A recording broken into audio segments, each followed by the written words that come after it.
Let's now take a look at actually the parts of, because to understand the PLC we have to understand the parts. The individual parts come together as a whole. As a whole. The whole parts. Nothing but the parts. So help you. What else? What do we got? This right here, CPU. I/O. Yes, I/O. So off to work I go. No, different types of I/O. That's actually inputs and outputs. And of course our power supply. Right? Those are the three essential elements of our PLC. If we look at our small PLC, something like that, we actually have the first things in there. We have our CPU. Our CPU is actually in there. I/O, it's in there. Fresh basil, no, that's not in there. Power supply, sometimes it's in there. This one actually requires an external one. You can see it's nice and thin. But some of them actually have internal power supplies built in which case the thickness is actually twice. It's usually twice as big. And this is a little baby one, if you will. A micro machine. This one, on the other hand, our larger system here, this one actually has our power supply over here on the end, and our CPU is actually over here. Right here's our CPU. And here, this is our I/O. This is the reason we go to work, right? I/O. No, that's old already, isn't it? What are the parts as a whole? What do they do? Well, that's a very good question, actually. The CPU itself. The CPU is the brains. The brains. The brains right here, the central processing unit. There's a mouthful for you. The CPU, our computer has one, so does our PLC. The brains. The brains are actually built in there. What else? Memory. It remembers. It remembers things. What does it remember? Well, it remembers the program, for example, right? It's all stored within the PLC, right? In the CPU unit, the central processing unit, the CPU, right? The brains, the memory. What types of memory? Well, there's all different types. You got double EEPROM, you got EEPROM, you got battery back stuff. A lot of nice technical terms.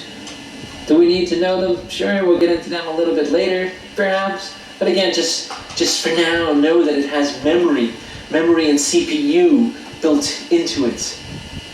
Right? This is the brains, this is the memory. This is where all the action takes place. That's all built into there. Very important to know. The power supply, of course, when it is built into there, what does it do? It takes our factory power. Right? The factory power would come into these cut-off wires. The factory power comes into here, but the PLC can't use factory power. Can't means won't, that's right, and don't forget it, because the PLC can't, as in won't, use that type of power. It needs a lot smaller power, a lot more stable power, if you will. So inside the PLC, that factory power, or it gets converted to something more that the CPU would like to see. Generally, it's 24 volts, but it could be 12 volts, for example. There's a lot of different types out there. A lot of times that AC directly comes in here and internally it gets converted.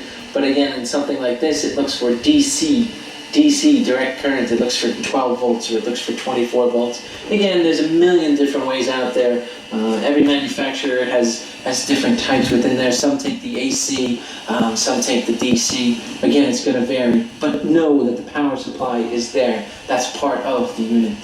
Very important to know, actually. Well, what else? The I/O. Yes, the reason we all go to work? No, not really. Well, yeah, it's true, but not in this case. In these smaller ones, in the microsystems, the I/O, the inputs are generally on the top, the I part of the I/O inputs. Right, and we'd actually physically connect things to that. And I'll show you later on how we actually go about wiring. We'll connect sensors and all other little fancy stuff, and I'll explain why and how we actually do things. But again, usually the top part is the I part of the I/O, and the bottom part is generally, or traditionally, or however you want to say it, the O part. And the O part, of course, is our outputs. Here's where we're connecting to our solenoids, to our motors, to whatever we're connecting within the factory.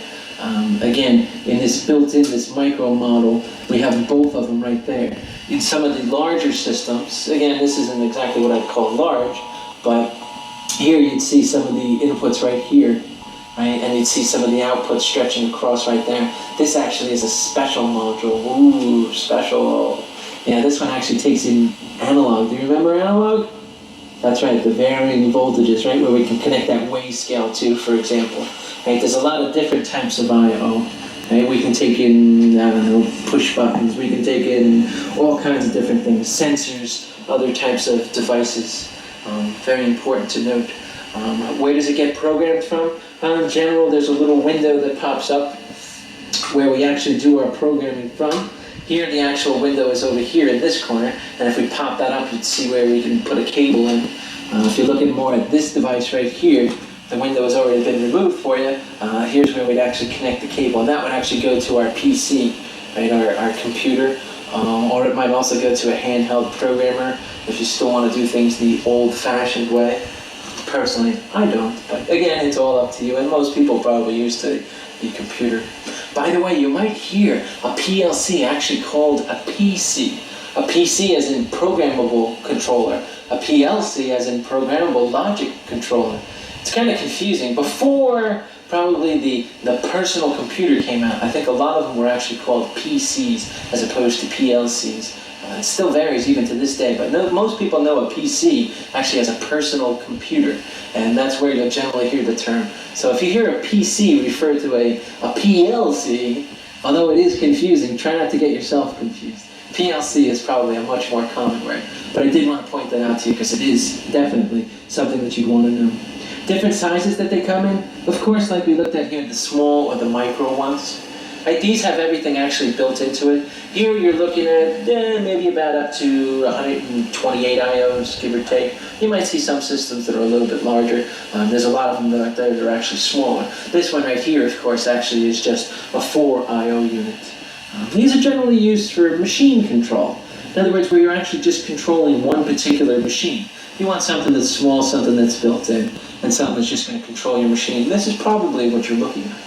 The next level up actually is what we'd call more of a medium-sized PLC, and that's something like this actually. This is where you can actually come across maybe up to about 1,000 IOs. IO, of course, being inputs and outputs. Right? And you can expand onto these. And we just have a couple modules on here, but I can actually go a little bit further down the line. I can change different modules here as well.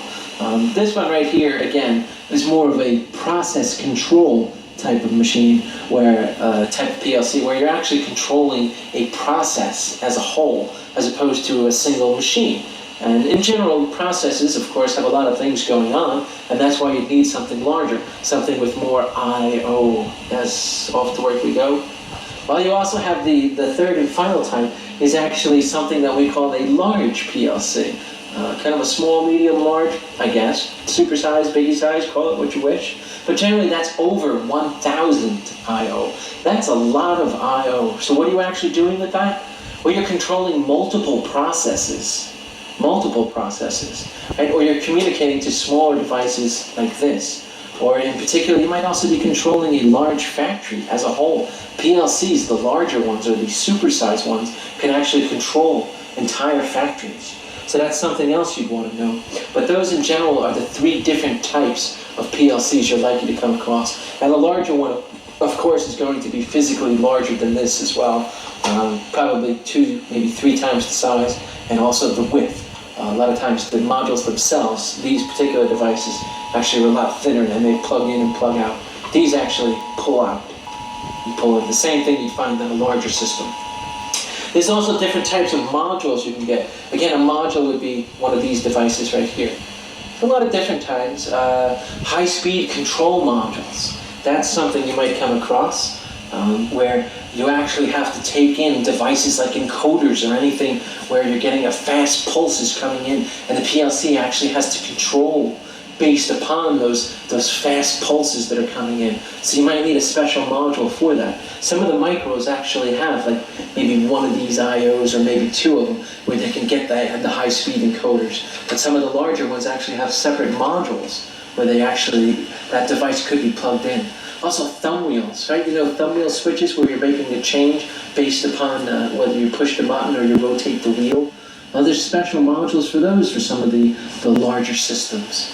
where you're not taking up so much I/O, and it's just going to be dedicated to taking in the input from those particular thumb wheel switches. TTL inputs. TTL. Total inputs? No. Actually, transistor logic. Ooh, more techno talk. What does that mean? Well, generally something like this wants to see a 24-volt switch. Right? We want to connect a sensor that's like 24 volts. And sometimes you want to do that, but if you want it based upon 5 volts or TTL, transistor logic. In that case, something like this ain't going to work for you. You got to convert that to 24 volts or 12 volts, or depending on the system. So some of the larger ones actually have modules that you'd actually plug into the PLC so that they can see those inputs. Some of them can see them already. So again, there's so much stuff out there, you really got to look at it. But I want you to know the different types of modules that are out there, because a lot of times it's not built into this baby. It's not built into the larger baby, if you will.